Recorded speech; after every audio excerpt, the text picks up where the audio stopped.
Kingdom Come Deliverance 2 has enjoyed a pretty decent run thanks to the incredibly strong base game campaign and other content, as well as multiple fun, low-stakes adventures through its DLCs. Mysteria Ecclesiae is the RPG's final DLC, marking the end of major new content for the game. Where many epic RPGs would present a grand finale with high stakes that put the very fate of the entire world in the balance, Mysteria Ecclesiae instead offers a much smaller scale story that, while still high stakes, offers a more personal adventure for Henry and a new cast of characters. Mysteria Ecclesiae takes protagonist Henry to a brand new zone, Sedletz Monastery.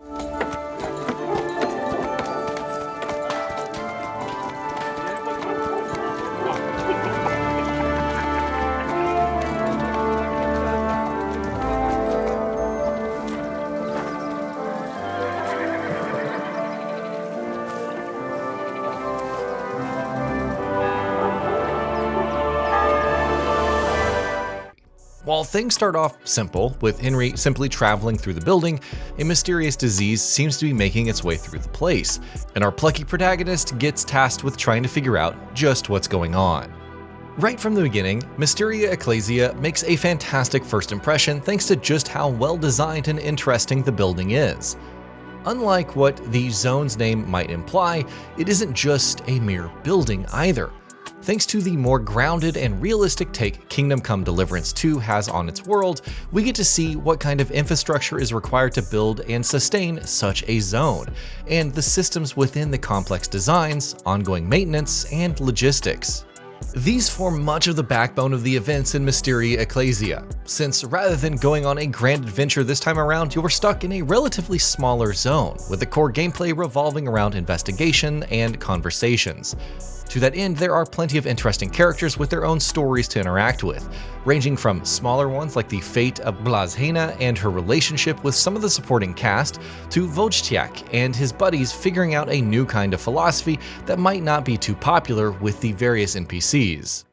Not long ago, I delivered a letter to Trotsky on behalf of Lord Tanish of Lipa and Radzik Kobila. You know Sir Radzik Kobila? I'm his son. His son? Forgive me, sir. I had no idea he had a... Neither did I until recently. Speaking of the visuals, it's the fine detail woven throughout the areas around the structure that really shines. While impressive from the outside when you first get to the new zone, things get even more interesting when you start noticing the attention to detail that has been paid in designing the building's surroundings. From the nearby field of hops, to a lush inner garden full of medicinal herbs and flowers, to the dark corridors, and even the fact that every NPC working at the building has their own separate chambers to sleep in. Simply stepping outside the monastery is a joy. Watching the nearby laborers hard at work is an impressive sight in itself. As the DLC's title might indicate, mysteries drive the main story, and you're primarily going to be exploring all the nooks and crannies in the buildings and talking to the people who live and work in the area to uncover more of the plot. To that end, this DLC is also rather light on combat. Now, this isn't necessarily a bad thing. We've had the other DLCs for the base game that have also made use of different core gameplay systems than just fighting. The last one, The Legacy of the Forge, largely revolved around crafting, for example. It is worth noting, however, that if you're expecting brand new gameplay systems, you're not really going to get any here.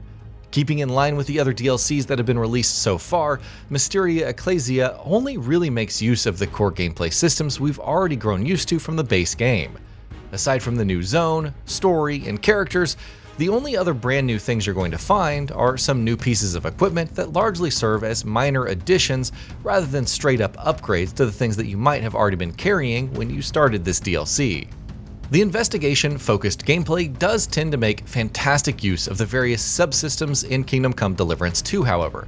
The conversation systems are still deep, and there's plenty of great writing full of excellent characterization to find from even the most random characters that you'll find walking around. When it comes to the main story itself, Mysteria Ecclesiae offers a slow burn. Things start out smoothly, with Henry accompanying Albik of Uniksov to the building as part of the latter's attempt to gain an audience in relation to the events surrounding Sigismund and King Wenceslas. This is quickly swept to the side, however, with the revelation of a mysterious plague making the rounds around the building, and outbreak volunteering his help in figuring out whether this is yet another instance of the Black Plague. When we mentioned investigations, we didn't really mean cloak and dagger stuff with a lot of intrigue to go around. Rather, the story largely revolves around you trying to figure out the cause of this plague, and at the same time also trying to make sure that you can identify afflicted people quickly in order to quarantine them before the disease can spread even further. Things get kicked up a notch in Act 2 of the DLC, with all of the characters essentially being locked inside the building in hopes of containing this outbreak. Even the gameplay tightens a little, as guards now patrol the grounds to ensure no one slips out and spreads the illness beyond the walls.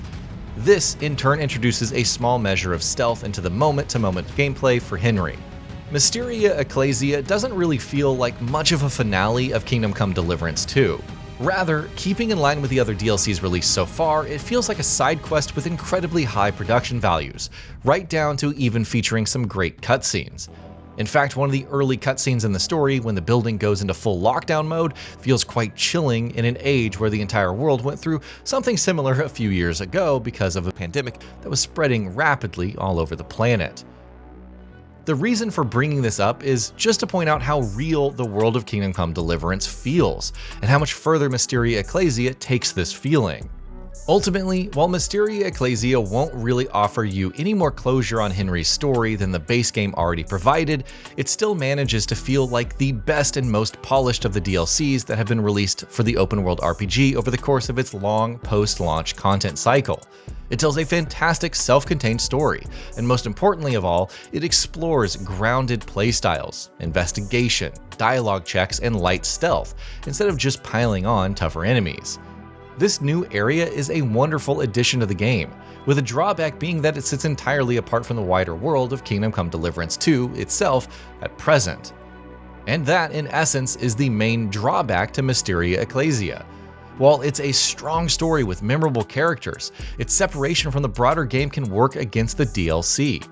Sedletz Monastery functions as a self-contained, separately loaded area, and the narrative rarely steps beyond its walls, so the experience can feel detached from the wider world. It's a deliberate, compact experience, but some players may miss a stronger link to the base game and its communities.